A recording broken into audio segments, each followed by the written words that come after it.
we're back.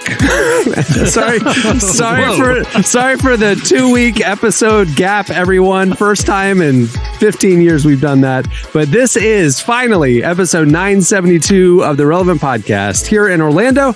I'm your host, Cameron Strang, and joining me from Loverland, Virginia, it's Jesse Carey. Hello. From Austin. No, where are you? I don't know. Houston, Texas. Downtown Emily Brown. Hello. And filling in for our very own Derek Miner today is Relevant Senior Editor Tyler Huckabee. Howdy. Derek is in DC as we're recording this right now, doing an amazing event with his organization called We Own Now, which helps address the racial wealth inequity gap, right? And so they are having some meetings in DC, some great artists and leaders are there. It's a really amazing event. He was very sad he missing the podcast, but it's for good reason. I was going to say, that seems like a very worthy reason. It's a word, not, there was a reason to skip the podcast. Yeah, join us for, pontificating about literally God knows what for the next hour. Jamie Ivey is skipping the podcast because she is in Italy on a month-long vacation. So she's got a good reason. She's unplugging with her family. So that's a good reason. So it's, family show today. Now, Jesse, do we address why we missed a week of podcasting for the first time since 2005? I mean, I have no issue with it. I was supposed to be in Wyoming with you, Cameron. Derek, Prop, some friends, a bunch of us go out Wyoming or Montana every year. You were going, and 2 days before the trip, who calls who and says what? I believe I texted you, and it was a picture of the dreaded positive COVID. I thought you guys were having baby number 3. I thought at a glance, positive. Yay, congratulations, buddy. No. They do look a little bit similar. They do at a glance. Like if you're not super familiar with either one, then you could go, is this a yay or is this good news or bad news? Well, regardless, I said, oh no. So hopefully I got it right. He texted me. I was wondering why he texted back just those praise hands. Like, well, that's an odd one. Like baby rattles. Yeah. No, I don't know. 48 hours before I was supposed to be on a plane, I started feeling. In my mind, it was just a cold. Like, this will be nothing. And sure enough, long story short, it finally caught up to me, and I had a pretty rough weekend. The first weekend, I bounced back okay, but. It was a lot of sitting in a room by myself, binge watching while Cameron was enjoying the beautiful Wyoming countryside. But it was I knew it was a matter of time. You know what I mean? Like, I feel like at this point, if you haven't had it, this was your first round, right? This was this was first time at bat. Was it about what you thought like COVID would be? To be honest, it hit me harder than I thought it was. Like, I knew that could happen. You had a bad one. Yeah. I knew it could be, very unpleasant, but it was worse than I thought it was going to be for me personally. But hey, back on my feet now. But yeah, it was a bummer to miss the trip. But Cameron, I appreciate, has come back because I feel like, I'm trying to get my health back. And as soon as we sign on, seriously, you're about to make fun of my water bottle. Please do. I was going to bring it up eventually. Basically, Cameron is drinking out of an industrial trash can size. Those huge water jugs that you have to flip upside down in an office. That's my water bottle looks like right now. He has one of those with a handle, and I'm impressed that next to your head, Cameron. It's bigger than your head. It's a gallon of water. It's a gallon of water in one water bottle. It's 128. It's a milk jug. Yeah. I'm intimidated by it, and I'm not even drinking that much water. But I hate water. First of all, hate it. Sure. But there's 128 ounces, and there's a little time indicator throughout the day. 11 a.m. You should be here. Not whatever as you go down the day, and it gives you like motivational sayings. Yeah. What's the language? What does it say? It's like 7 a.m. Ready, go. 9 a.m. Go for it. 11 a.m. Believe yourself. 1 p.m. Remember your goal. 3 p.m., shoot for success.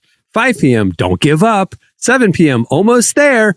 9 p.m., you made it. I love it. It's like the Peloton instructor of water bottles. Like they're just cheering you on with motivational nonsense for the I was entirety expecting of a You Go Girl on there at some point, but well, this was a gift from our very own Gabs. So it was a birthday gift for me a couple years ago, and I'm putting it to good use. Yeah, after a trip like Wyoming, there's several of us that are like, you know what, we need to kind of get some stuff in our lives back on track. So we're reading and praying and starting off with drinking water, an enormous amount of water every day, exercising every day. Like we're literally like, okay, guys, we need to like shape up here. I love it that you've combined, drinking what appears to be about 14 gallons of water along with positive self-talk in one thing. That's very impressive. Hey, Amazon! It's amazing what you can find on Amazon. Are you at your goal for where you're supposed to be right now? Oh, that's a good question. 11. What time is it right now? It's 12 o'clock noon. I am halfway in between the 11 a.m. and 1 p.m. hash marks. Okay. So I'm right on pace. Right.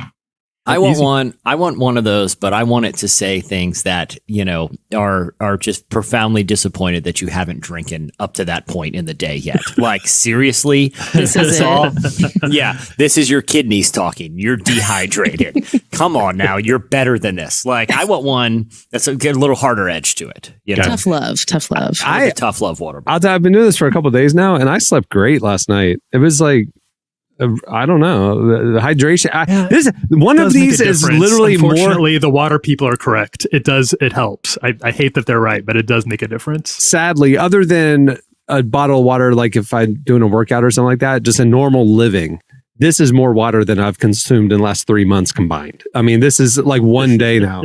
It is definitely going to do something. We'll see. Cameron, if that doesn't work, this is a true thing. There's a senator here in the great state of Tennessee. And he has been photographed many times while sitting and making laws and keeping us safe. And well, in Tennessee, it's more about taking away laws, but you know what I mean? It's his job. And he has been photographed many times. I'll send you a picture of it. You guys can see in your text, drinking out of a bottle of Hershey's syrup while they're on the state floor. You can see the photo that I just sent you. And this is what he claims when asked about this by reporters is that he's just very frugal. And whenever they get a bottle of Hershey syrup in the house, he rinses it out and uses it as a water bottle for a few days instead of actually getting a water bottle. I choose to believe that is a lie and that he just likes to drain Hershey syrup out of the bottle. If that was true, he'd be showing up with ketchup and mustard bottles. Like, why is it only Hershey's? Why it's only Hershey's? That doesn't make any sense. Yeah. There's a lot of holes in the story. There's a little bit of like chocolate residue in it, so he's really just drinking chocolate. Like kind of a slightly sweetened like chocolate water. That sounds pretty gross. I don't know. It's not, I don't think it has the same motivational power as your water bottle, Cameron, but it is, everybody's got their own, whatever it takes to get hydrated. I'm proud of him. He sets a good example in his own way. In there? What if it's still I think a normal chocolate syrup? I think it's just Hershey's. I do think so. That's my theory. It's my working theory. I don't know. I can't prove it, but I'm saying it. He don't want to go through the hassle of chewing candy. He just like straight IV, pump it into my brains, liquefy it for me already. Just take a little. It's like a brilliance of fun dip. It's like when I want sugar and I don't even want it in candy form. Just give me straight powder. It's a chocolate flask. That's the dude is a chocoholic. It's like what Willy Wonka would do. I think if this was my thing. Willy Wonka just like late in life off the rails. He's homeless or something. Just on the street, just chugging Hershey's, just dumping it down the gullet. I think if this was my thing, I would get like I would have a water bottle and it'd be labeled something very conspicuous like just water or something like that. And if it was actually Hershey's syrup, like no worries here.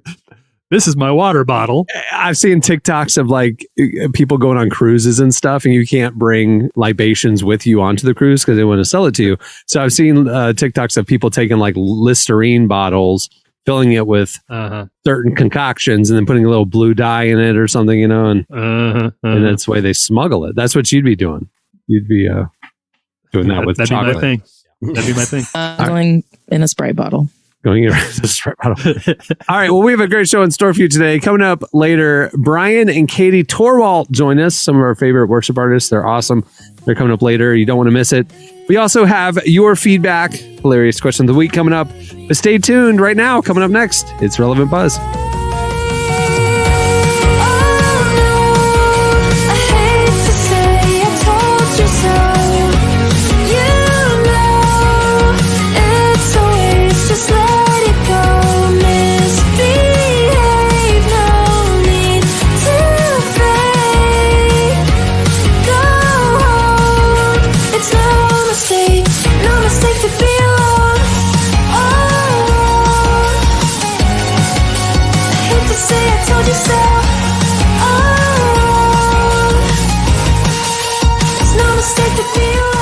You're listening to Jordana. The song is Catch My Drift.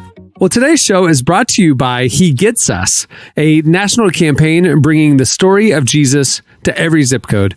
For many who are skeptical of the Christian faith, Jesus feels irrelevant and untouchable. They may think Jesus lived in Jerusalem 2,000 years ago. How could he possibly understand what I'm going through? But the Bible gives us so many examples of Jesus facing much of what we're experiencing today. He dealt with anxiety. He was fed up with politics. He knew how it felt to be isolated. He Gets Us is helping skeptics relate to Jesus by telling his story on national media through the lens of 2022. Within a couple of months, the campaign has had more than 150 million views on YouTube, not to mention Facebook, Instagram, and all the broadcast networks. There's a lot happening with He Gets Us. And if you want to find out more, learn more about the campaign, go to hegetsuspartners.com. There's resources. You'll meet the team behind it. There's a lot of information. And if you haven't seen it for yourself, which I doubt by this point, you can go check out the videos and reading plans and connect at hegetsus.com. Okay, it's time for Relevant Buzz. Please welcome to the podcast, Relevant Senior Editor Tyler Huckabee, who's been here the entire time telling us what's happening at the intersection of faith and culture this week. Hey, Tyler. Hey, everybody. We're wearing a lot of hats today. It's a slim day. It's like summer break. People coming and going. People wearing different roles. We got to fill in for each other. All right. So what's going on? Well, with last week off, obviously it was a very busy week, and there was a lot of news to cover, of course, including the very, very tragic shooting down in Texas, which we've been covering extensively on the site. To learn more about that, head over to relevantmagazine.com, where we've been trying to stay as on top of that story as we can. A few things that kind of flew under the radar that I think are also worth noting that definitely fall under the relevant buzz. One, a big story, this is really interesting, and we're going to be trying to follow this one, was a story that came from M.I.A. The artist, she is her birth name is M.I.A, but I think she only goes now by M.I.A. She has a new album coming out, first one in a while. She went on the Apple Music One show to talk with Zane Lowe about it, and while she was there, she talked about her conversion experience and how in 2017 she had a vision of Jesus that convinced her to become a Christian. She said, this is a direct quote from that show. She said, "Being a Hindu, I was very comfortable, and I had arrived finding myself, which is, I think, going to be weird for America to process. But I had a vision. I saw this vision of Jesus Christ. It was a very, very crazy thing, and it turned my world upside down. Everything I thought and believed was no longer the case. I think that was maybe a sign that something major was going to happen in the world, and that people were needing to be introduced to this concept. I always found the concept of Christianity quite basic compared to," and then she got a little flustered and she said, "Wow, this is going to be shocking. People are going to say M.I.A called Christianity basic." And then Zane says, "I think what people are focusing on, and correct me if I'm wrong, you're saying you're a born again Christian now?" And then she confirmed that's the case. She said, "I am. I'm not going to lie. Then when I had this vision, it turned my world upside down. I couldn't let go of this side of me." And I think that's about why 50% of the record is sort of like that. And she's referring to the spiritual content on her upcoming album.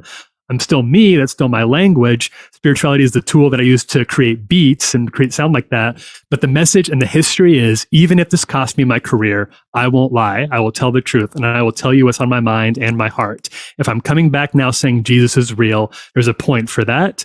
basically, she says, all of my fans might turn against me, which is, if you've been following M.I.A.'s career, she has definitely made her Hindu religion a big part of her life. She's a displaced person. She was born in London, but she has made advocacy for displaced people around the world a huge part of her story. So this is a significant shift. She was not sort of quietly one religion and is quietly converting to another. And I think anytime, it's very rare for people to have sort of these late career, late personal life conversion stories. That doesn't happen very much. Typically, the religion that you're raised in is sort of the one that you have for a long time. But this is a really interesting, to me, I find these stories very fascinating. It's particularly interesting for somebody like M.I.A., for whom her religion as a Hindu had been such a huge part of her life. It'll be interesting to see where it goes from here. And if some of you don't have amazing taste in music, here's a clip of a little bit of M.I.A. so you can kind of connect the dots. Everyone's a winner, we're making our fame. Bonafide hustler, making my name. All I wanna do is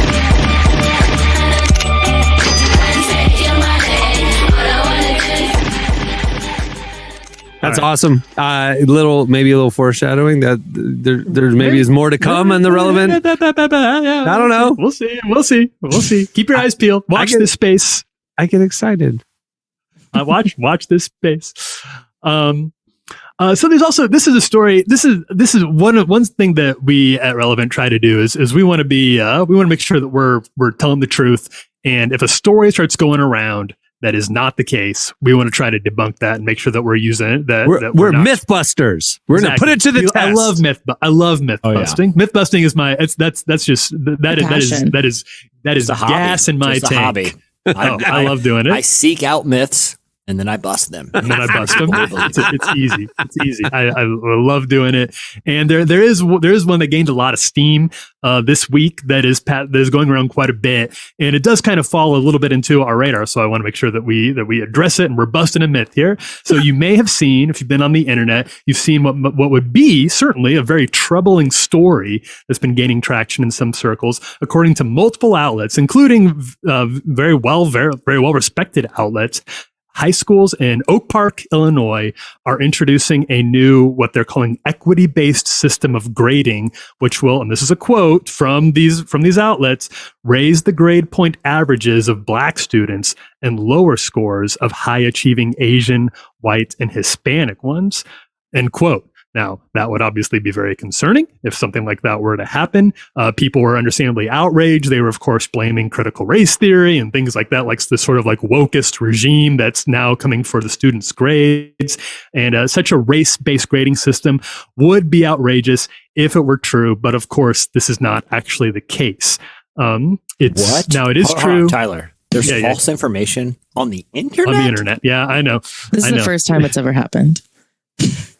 This is disturbing news. I might need to relitigate some of the worldviews that I've developed from perusing social media sites for the last 5 years. Okay.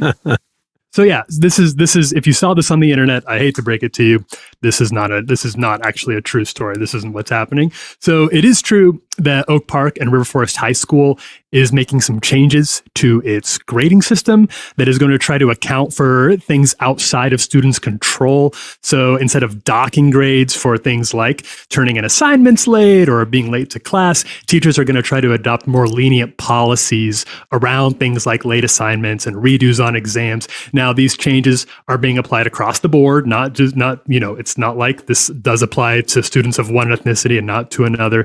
They're just they use some research that studied how to help kids succeed who are coming from difficult backgrounds and trying to remove some of those obstacles that are there for them, but maybe are a little bit easier for kids from more privileged or higher class backgrounds. But these are not being weighed in any sort of way that is different for different students from any sort of different background, racial, socioeconomic, or anything like that. So it is, according to the official statement that was released by the high school, they said they do not, nor have they ever had a plan to grade any students differently based on race.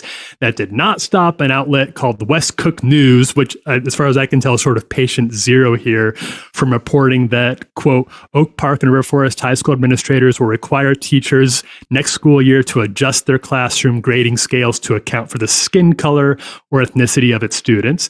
that story got picked up by the National Review, and then it was kind of off to the races for the rest of the internet without anybody doing any fact checking on it. And now it's too late, you know. And now this school is getting all sorts of crazy, like these wild voicemails from people all over the country telling them they're being racist. So was there any correction to the original? Well, the Huckabee correction is going to roll out now. You're listening to it. You're listening to the correction. Yeah, you're part of the correction. The high school did put out their own correction. They did put out, which you can read over at relevantmagazine.com. I put it there in full, saying that they felt it was very unfortunate. It was this was all based on a single slide that did say, where they admitted this would help.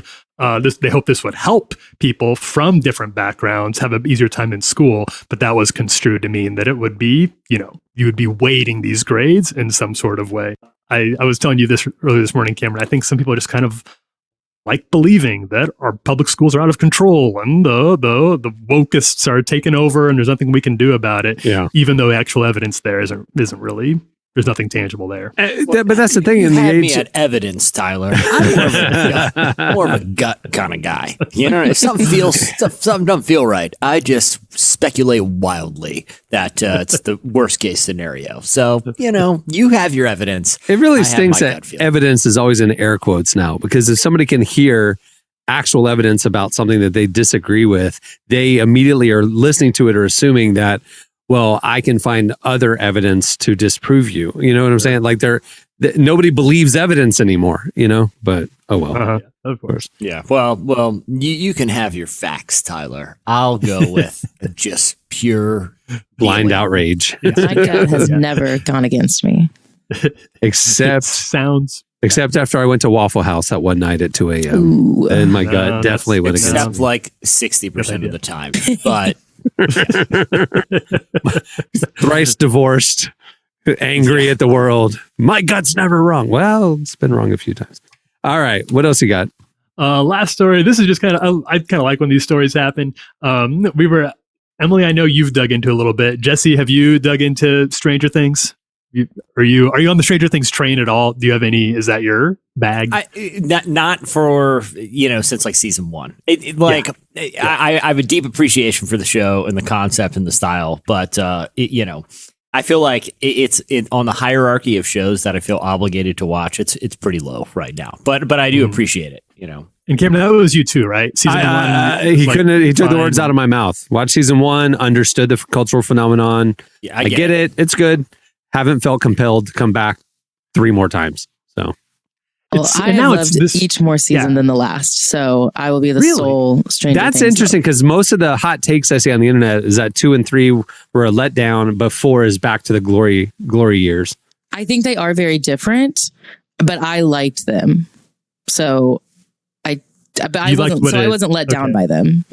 Okay. I do think that they have like a different tone than the first season. And I do think this season is getting back to the first one.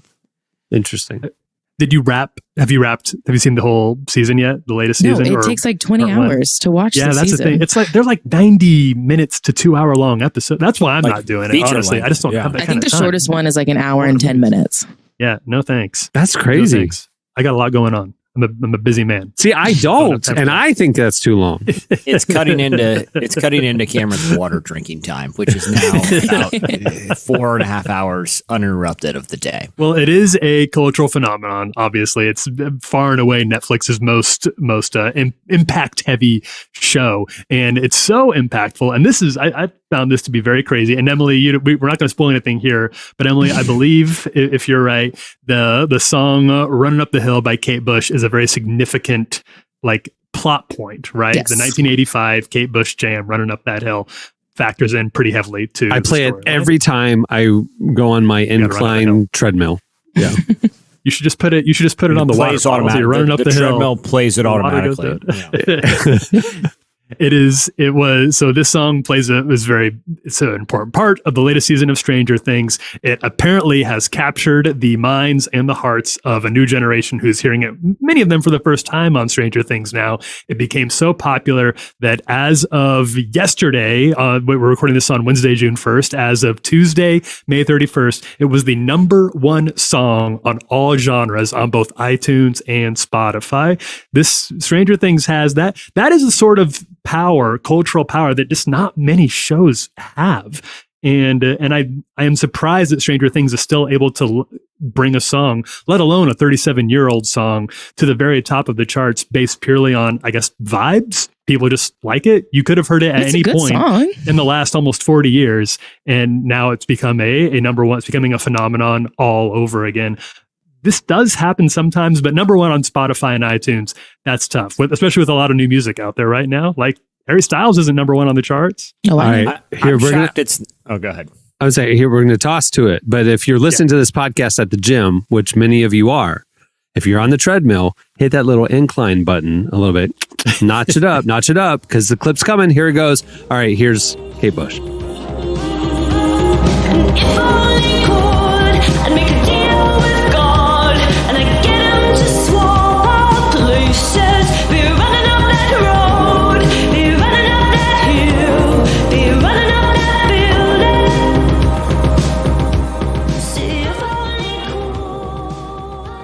Very inspiring. Good vibes.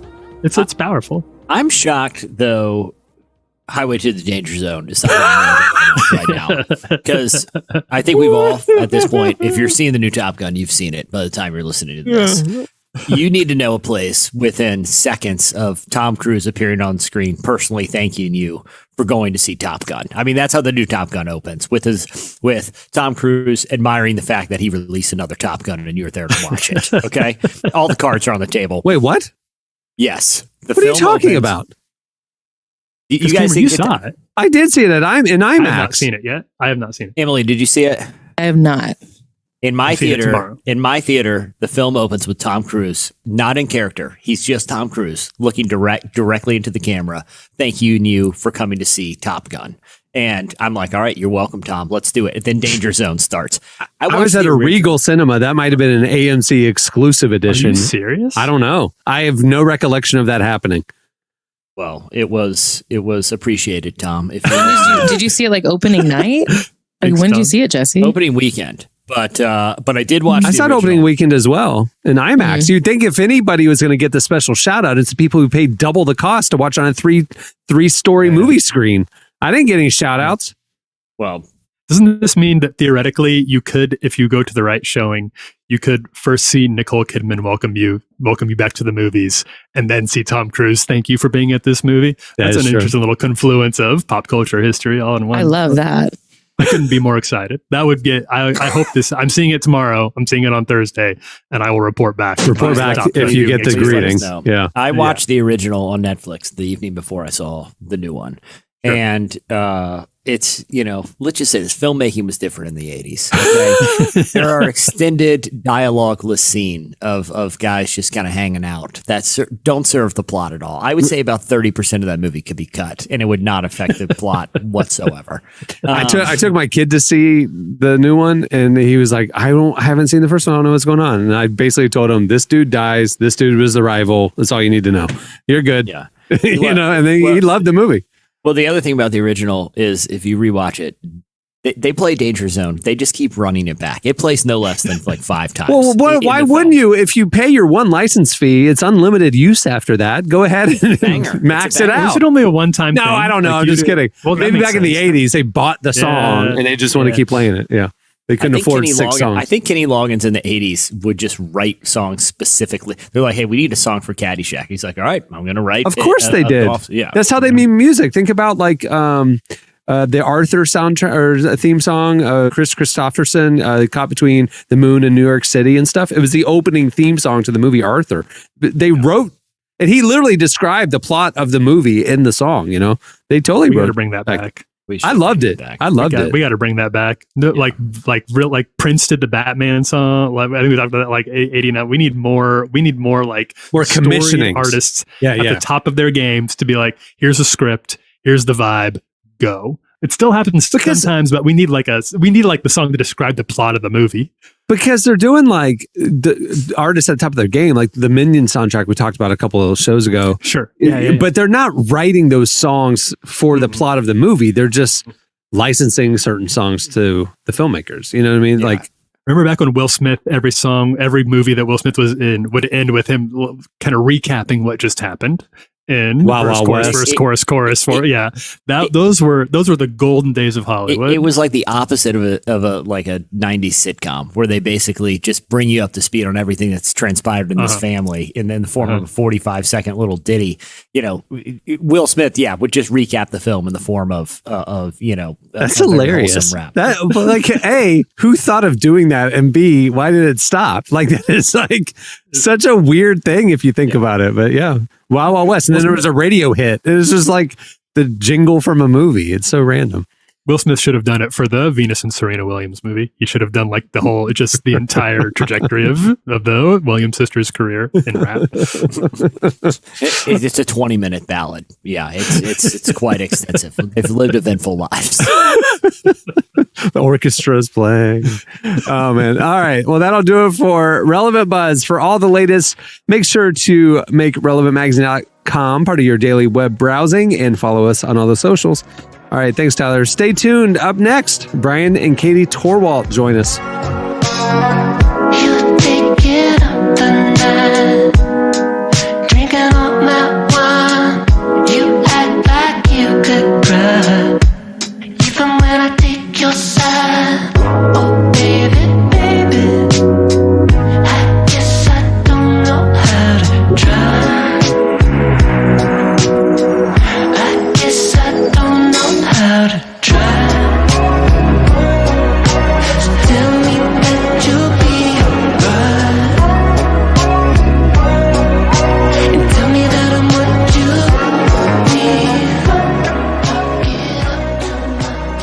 need. You're listening to Sports. The song is Baby Baby. Now, it's Baby Baby, but it's not the original. It's not the Amy Grant version. And listening to Sports, you would think there would be a lot more, sneaker squeaking and stuff. Interesting. Well, today's show is also brought to you by World Vision. Women of all ages and poverty face more obstacles simply because they're born female. There are challenges that they face at every new stage of life that are difficult to prepare for. But World Vision knows that extreme poverty is weakened when a girl's God-given potential is unleashed. Children receive the proper care they deserve, families can grow stronger, and communities are able to truly thrive. Through your partnership with World Vision, you can help equip women by providing the necessary resources and tools that they need in order to grow stronger, smarter, healthier, and independent. To make a difference today, sponsor a girl at worldvision.org/stronggirl. That's worldvision.org/stronggirl. Now, you're going to be hearing more from World Vision with us over the next few months. And I just want you to know they are an amazing organization doing amazing work. Go check it out, worldvision.org/stronggirl. Well, Bryan and Katie Torwalt are joining us today. The worship duo recently dropped their brand new album, I've Got Good News. Our very own Downtown Emily Brown spoke with them about why it's important for Christians to be constantly reminded of good news, even if it's sometimes too good to believe, and how the recent season of life has changed the worship industry. Here's our conversation with Bryan and Katie Torwalt.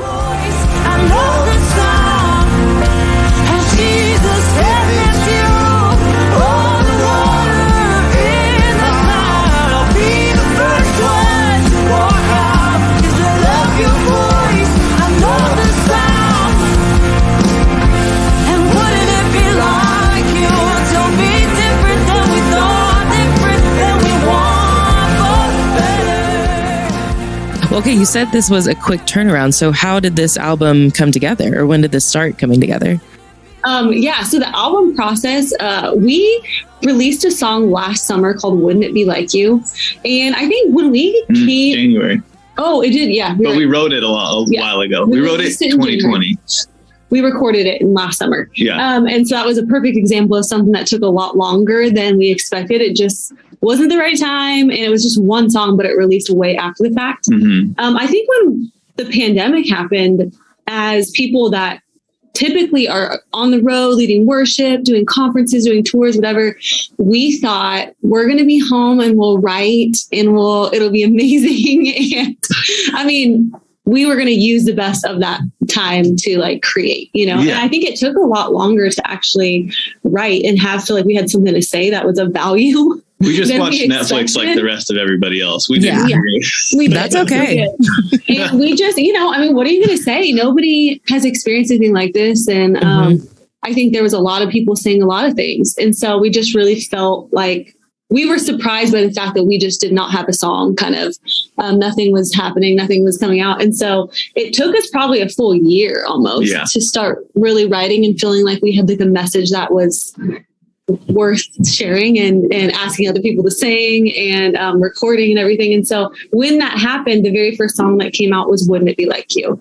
We still didn't know, nobody knew, in this last couple of years what it was going to be like as the church, as Christians, and just like how Jesus was going to turn everything for good. Like, what was that going to look like? And so, but that song began like this. It opened up something for us writing, and the rest of the album kind of flowed out of that same story of, it took us back to the Gospels ultimately, where Jesus of the Bible and of the Gospels, the red letter Jesus was different than some of the Christianity maybe that we have realized maybe is culturally Christianity more than it was how Jesus actually lived the last couple of years. So that's basically where the album got out of. That's where it started. It started kind of us diving back into the Gospels, like Katie was just saying, us diving back into the words and the life of Jesus and some of the parables and the Sermon on the Mount and like all those things. And we began to just write songs around us processing the Gospels again and what that might look like for 2022. So, His kingdom is humble and the broken are blessed. Hallelujah, hallowed be your name. May we live and breathe your praise. And hallelujah, let all creation say, oh, the King of heaven reigns. Yes, he does. Yes, he does.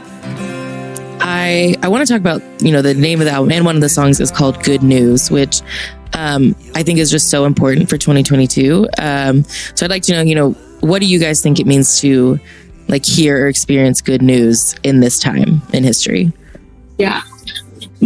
I think I even like the backstory. I think we started writing these songs around the Gospels, and Katie, for almost the whole part of this process, is she's like, I feel like we need to write a song that is around good news, or is called Good News. And it doesn't necessarily have to be the title track. It doesn't necessarily, but we felt like that had to be part of the story, because we're writing around like the Gospels of Jesus Christ, which is the good news. And so honestly, it's a song we tried to write like 5 different times with multiple different people. It ended up being one of the last few songs that we wrote, and we just kept trying until it felt right. And Katie can share more, but I love when we were talking about it, she's like, I want to almost show an emotion through the song. And we were really drawn to the passage of scripture in John 20, where Mary goes to the tomb to weep and to mourn, and she's in grief. And she's so, it's another one of those stories where all of a sudden it's like she doesn't recognize that Jesus shows up in the garden, and she's like, gardener, just thinks he's a gardener. Tell me where his body is. And it's not until he says her name, Mary, that she recognizes, oh, this is Jesus, this is the Lord. And she's filled with this feeling of relief and joy of just like, oh, I was expecting the worst news. I was coming to the tomb with the worst news imaginable, and I am like surprised in this sudden feeling of relief and joy that comes. And so I think we started to write this song and almost this album around that. And even the artwork, we ended up trying to display that emotion of like, oh, I've got good news. Like, I'm so relieved and overwhelmed with this joy of this good news after expecting bad news that I have to go share this good news. Does that make sense? I got good news for the broken, for the hurting. He came for you. And you're hoping and you're searching. One thing remains true. Jesus is still our good news. I got good news.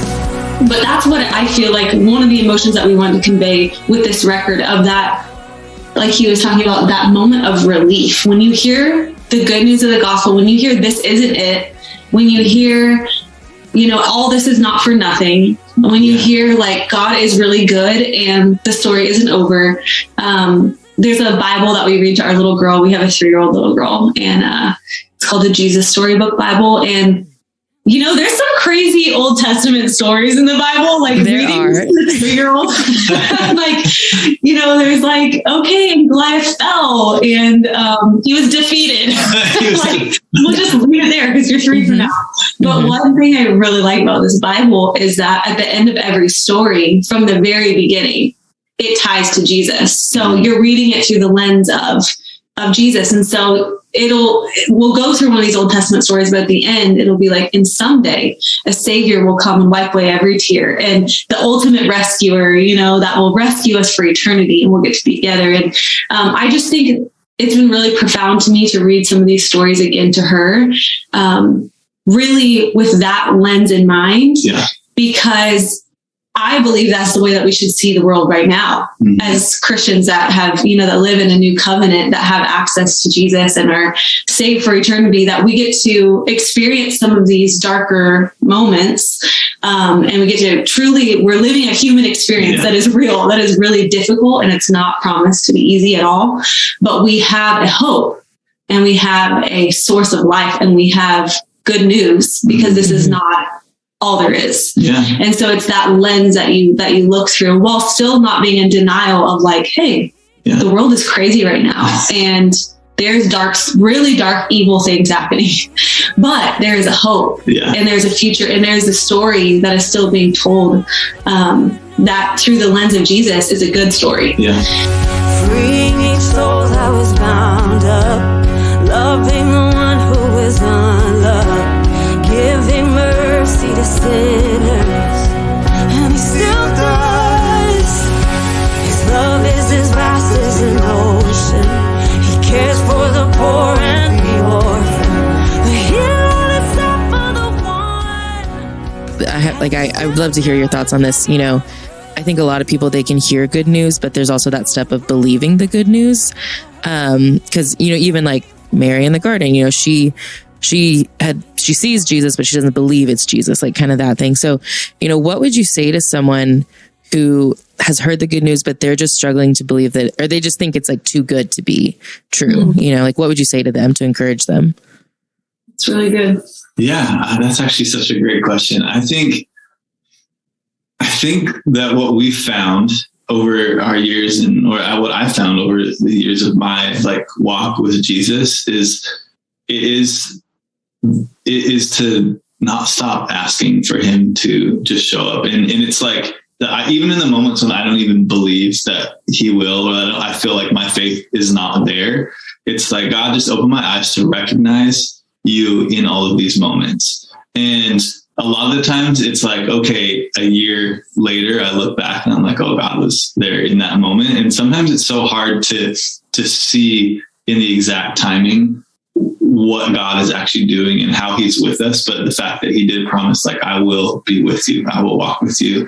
And I think that is like one of our constant prayers. And one of the songs that we wrote that ended up going the farthest, which is called Holy Spirit, the bridge of that has been our prayer for this whole time, is let us become more aware of your presence. And I think there's something about like an openness to the awareness of what God is doing that helps us recognize him in ways that we wouldn't necessarily see it as being God. And it is those moments that we were just talking about, that like, even in the suffering, even in the hard times, those are the times when we have a hard time recognizing that he's part of it, until usually after the fact, and we realize, oh God, I felt his presence there. I realized that he was there. So I think to someone that is struggling with that belief, or that's going through a hard time, it's just maybe pray that prayer. God, like, help me be aware of what you're doing in this season right now. Help me be aware of your presence in my life, in my family, how you're working and moving. I know we don't always understand, and that's definitely not a promise, is that we'll understand. That there will be mystery, but that God, that you would help open my eyes to where you're moving and into your goodness in this season and moment in life. Yeah, it's really good. That's beautiful. I love that. There's good news for the captive, a proclamation for every soul. This liberty is full of broken, an invitation to be made whole. Listen for the free man singing, He delivered me. Look out for the woman. That was Bryan and Katie Torwalt. Make sure to check out their new album, I've Got Good News. Okay, stay tuned. Up next, it's your feedback.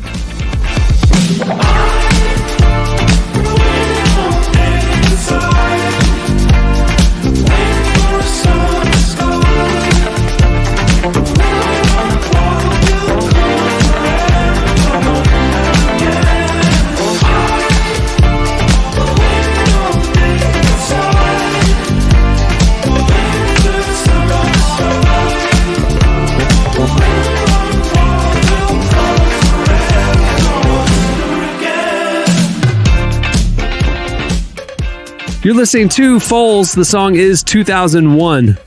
You believe that was 21 years ago? Crazy. Okay, it's time for your feedback. Now, it's been a while, so Jesse, help me remember. The question we asked our listeners, our dear, dedicated listeners that have stayed to the end of the show, what we asked them was, what's the most absurd thing you've ever done to prevent boredom? Do you remember the genesis of that question? I'm assuming it was because we just had a gut feeling they were going to go a couple weeks without a pod, and we wanted them to be proactive in their thinking. That's what I think it was like back in the 80s when we just had to go outside and we made forts and we lit stuff on fire. I think we were talking about that kind of stuff. Through rocks. It had something to do with like a main hobby for people. Childhood. Yeah, in the pre-internet 90s childhood, we're just kind of like having to fill the summer. And I think that's kind of what we were talking about. All right. So there you go. You hit us up on Twitter at Relevant Podcast, and here are a few of our favorites. Well, this just confirms my suspicions. It said refresh the feed, waiting for the new episode. Well, obviously, that's smart. We did our best. Who said that? No, we didn't. We literally said we're not even going to try. But like, this is going to be too difficult. I'm in Wyoming. Jesse's sick. Yeah.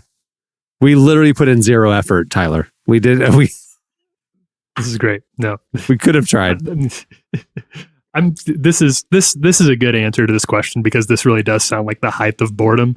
Is David says, I once watched Return of the Jedi backwards while lying on the ground with my toe on the VCR's rewind button because I felt like seeing the movie that way instead of rewinding it. So if I'm reading this right, he watched, I'm assuming on a VCR, on a VHS tape, he watched Return of the Jedi. At some point, he put it in, he realized he was still at the end credits, and instead of rewinding it, he just held his toe down on the rewind button and watched the entirety of Return of the Jedi in fast motion all the way backwards. Yeah, that's like you're bored. Peak bored. Some bored summer. That's a peak bored summer. Yeah, that's good. That's good. That's concerningly bored, in my opinion. That's yeah. I mean, we need an intervention. I feel like that's just going to increase the boredom, and you're going to be uncomfortable because you've extended your big toe. Okay, so again, I'm thinking we're talking about childhood summer boredom, right? That's in my brain. Becca Rankin says, made a video application for Survivor after binge watching it. I'm thinking, oh, like any 12-year-old would. And she goes, lockdown was a strange time. She just did this. She literally was binging Survivor during lockdown, and as a full-grown adult, made it. Hey, if you're in lockdown and you see people on like a foreign island, I get it. I would love to go. That's true. If I got to be locked down somewhere. And it's a free trip. It's a terrible trip, but it's a free trip. And how many seasons is she talking? Because I'm pretty sure that show has been on since I've been like 5 years old. I think it has like 40 seasons. It is something insane. Oh my gosh. I wonder if she binge watched the entire thing. That would be amazing. That should be her entire application video. I have watched every episode. Like she's like the one person who stuck it out. All right. I really liked Molly's, which is watched 11 straight seasons of Seventh Heaven, which has virtually no identifiable plot. And as someone who has not seen a single episode since it went off air in, I don't even know, early 2000s, I don't know if I remember the plot either. It was about a family, Christian. He was like a pastor, right? Yeah. Yeah, but dad was a pastor. Yeah, dad was a pastor. That's all I got. Life as a pastor's family. I will say Seventh Heaven sounds like a pretty uneventful show. It sounds like everything's going great. You know, like if it was Seventh Hell, It's called I'm in. Seventh Heaven. That sounds pretty eventful. Right, it's and there's called Stranger 7 Things. rings of hell or something. Yeah, I think that seems more Maybe that's where interesting. it comes from. Yeah, I don't know. I'm shocked to learn there were 11 seasons of that show. That's 11 seasons of years. no plot. yeah, but that was That's about 10 more than I assumed. the This Is Us of the It's kind of the 90s. method. Yeah. It was just kind of like yeah. you got to know this family, you saw the kids grow up, you just wanted to see what happens to them, and it just kept going. Like, yeah. What's that pitch meeting even like? This show is about a family. That's all we got. I'll say this. No, they're he's a all- pastor, so they don't use contraception, and they have 7 kids. And they're like, well, what's the hook? Well, they're disproportionately attractive to most of society. Just a remarkably attractive family that we're just going to kind of follow along with. Yeah. One of them will marry Justin Timberlake in later seasons. So if we can hang on that long, that'll be good. I totally forgot about that. That's funny. Maybe I should do a Seventh Heaven rewatch because now I'm I think you interested. should. I think you should. And I think you Molly should is describing it as being something she only did because she was so bored. So that's not Again, like a lot great of these pitch. things. A lot of these things seems like they would increase boredom. I think we need to send Molly some Netflix recommendations because there's better options than watching 11 straight seasons of Is Seventh Seventh Heaven. Heaven even on There's Netflix? Like, other where do you shows. stream that? Pure I don't Flix. know. Yeah, probably one She of has those. Pure Flix Premium. Like, she can get Seventh Heaven, also 11 seasons. I can't quite wrap my head around how this one worked. So Berto says, my cousin and I created a new language to communicate amongst the guys, but have opened it up to the ladies high school senior year of 2014. It's called, I'm going to try this, Estabalishi, There you maybe? But the But I the I- is silent. go. Establishi or establish. Establish. Establish. There you go. Let me know if you want to learn. Well, I have a bad feeling that her secret language is just adding I's to the end of words that already exist and saying the I is silent. Because it looks to me like your secret language is just called establish, which I got news for you. That's already a word. Like you can't just add I's to things and say it's secret language. Kara Higgins says she went to the top of the neighborhood hill and would spray Dawn dish soap right down before a rainstorm. And then she said it was epic because then, you wet the hill, Classic. you can slide. Classic. I had a lot of shenanigans when I was bored with Dawn dish soap.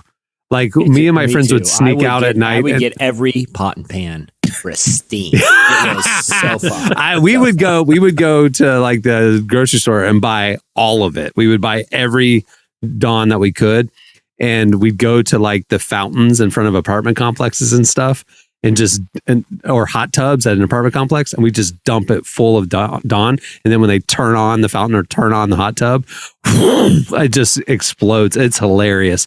I shut down roads. It was great. I burned Like- up so many hot tub motors doing that.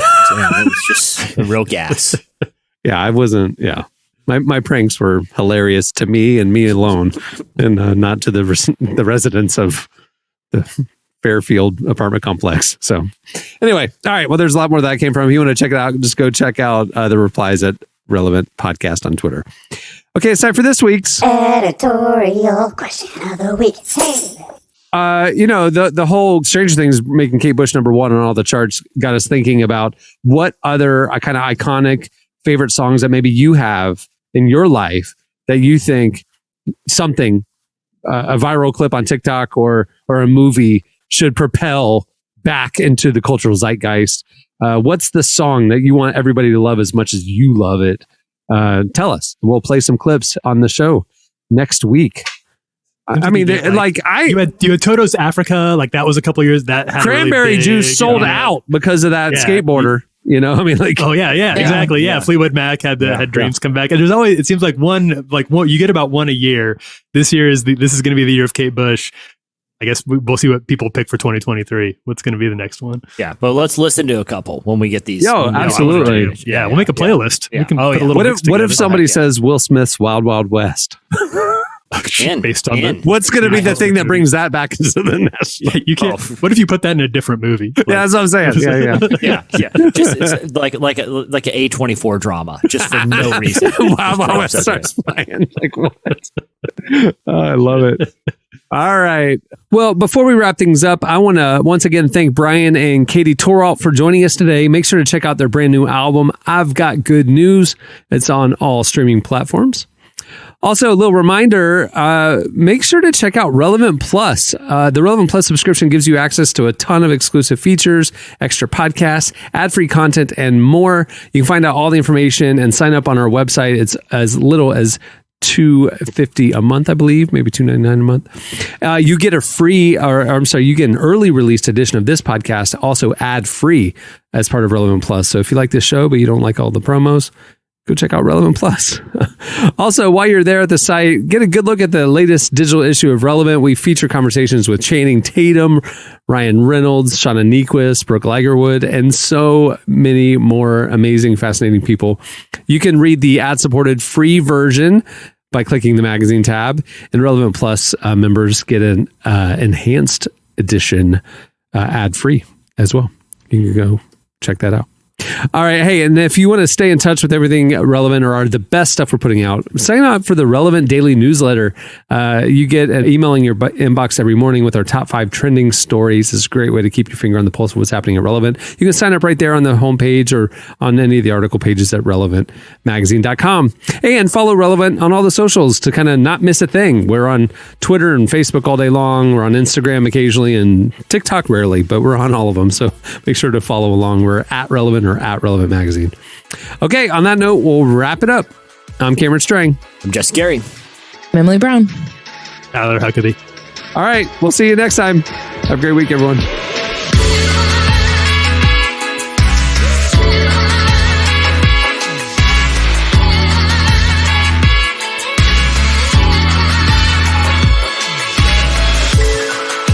Thanks for listening to the Relevant Podcast. Check out our features, interviews, and news updates every day at relevantmagazine.com. And make sure to follow Relevant on Facebook, Twitter, and Instagram for the latest. For more great podcasts, browse the shows on the Relevant Podcast Network, which you can find at our site. And while you're there, don't miss the all-new era of Relevant Magazine. A new issue releases every other month at relevantmagazine.com.